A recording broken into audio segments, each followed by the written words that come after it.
What's going on, guys? G2 here. Welcome back to the bench, and today I have a pretty quick tip for you guys that I know it's been out there for a while, but I don't know if many of you know about it. You may do, and if you do, that's great. You're saving yourself a ton of money. But if you're using these products and you don't know this trick, there's a chance you're paying too much. Let's get into it.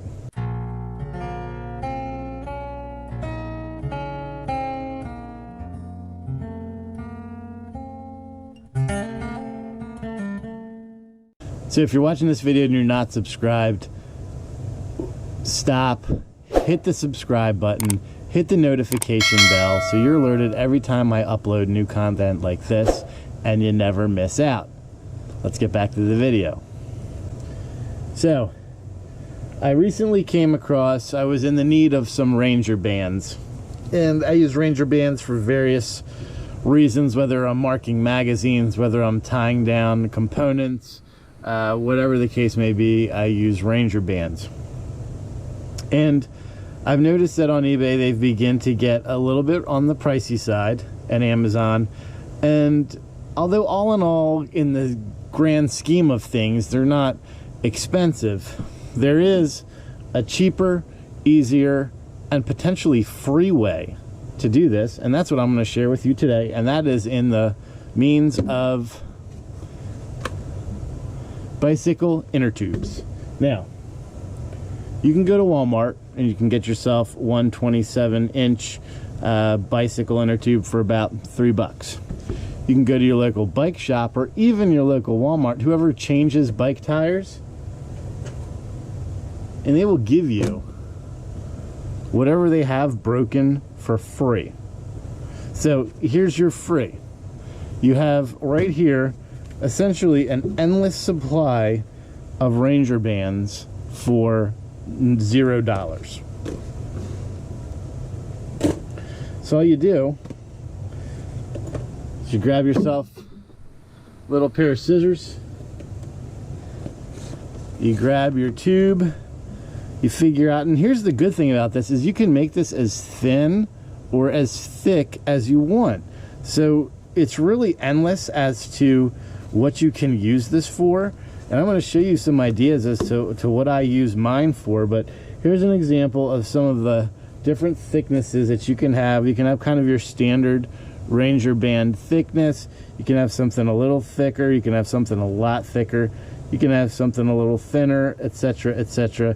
I think you guys get the drift. So what can you use for this other than tying down junk? Right? Put whatever you're going to tie onto your rifle or your pack, or doesn't matter. Well, here you go. Here's option number one, and everyone knows this. Okay, this is not a secret.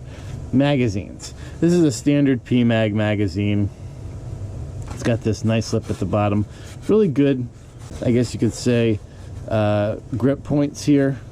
I wouldn't say it needs a Ranger band, but if you wanted to, you can put one right on the bottom here. Let's say you're one of those guys who does, you know, you should have a 300 blackout, and you also have 5.56, and unlucky for you, well, maybe lucky for you, they both use the same magazine. What you can do is you can get on here, you can grab yourself preferably a white Sharpie, this isn't going to show up, and then right on the band, whatever, 300 blackout, you know, whatever you want to get a white magic marker, a paint one, and just write it on there, and then you know exactly what is in your mag without having to look at it. And especially if you have them stowed in your vest, you can see right on the strap what it is. Cool, easy. Here's the other thing. You can use it on these great GI magazines on the bottom. So these GI magazines get slippery.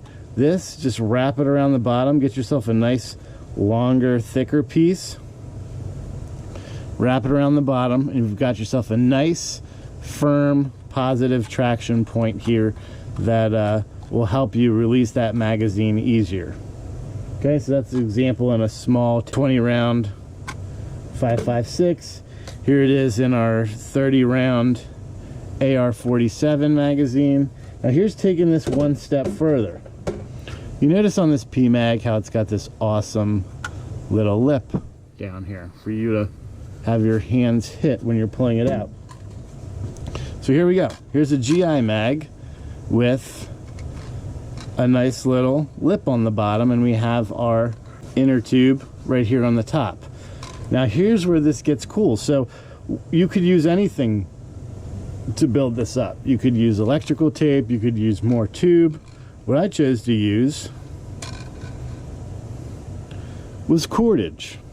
So in a survival situation, if you ever needed cordage, you could just as easily build this up as much as you want, put this over top, and you've got double usage here, right? It's acting as a stop, but it's also able for you to use in the event you need cordage.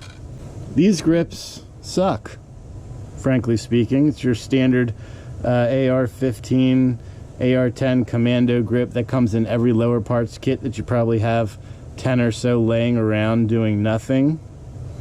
So you can get one of those, wrap it over the top of it, and give yourself way more control with this. You can wrap cordage around it, build it up. Let's say you like a thick wrap. Let's say you want a really nice hand stop at the bottom.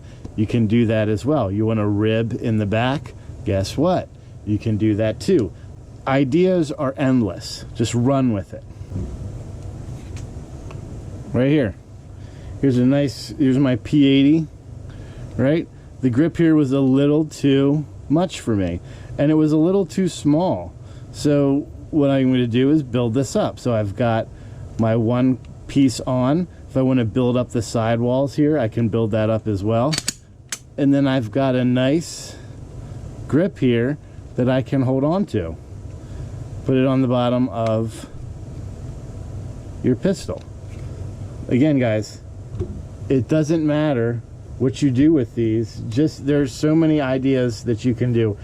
I've even seen people use them as breakaway bands. So like here we've got our truck gun, our truck rifle, and this is all set up. We've got our sling in here, and the sling is velcroed in. I don't know if you can see that. So whenever I have to use it, I just pull this, the velcro rips, and I have access to my sling, but it also keeps it nice and secure when it's in the truck. You can use a Ranger band for that as well. So as opposed to ripping the band, you would simply push this forward and it would push out of the loop. So guys, that's my tip for you today. If you can make friends with your local bike shop, get some of these tubes. I mean, one tube will last you for a pretty long while. I mean, we did all of this here and we still have probably a good 3/4 of this tube left to use, and they gave me 3 of them, so I've got a ton here. You'll notice too that the inside typically has a dust in there, which makes it putting over this stuff way easier.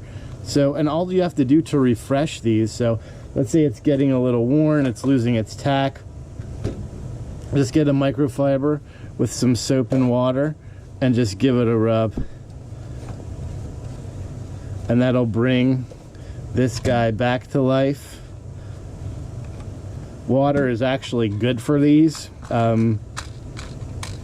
unlike the other surface where it will make it slick. Water will actually make these a little bit tacky, which is great. So yeah, that's my tip for you guys today. So let me know what you think. Let me know if you've tried this, and if you haven't, if you think you might. So until next time, make sure that you're practicing safe weapons handling at all times and treating every weapon as if it was loaded. God bless America. G2 out.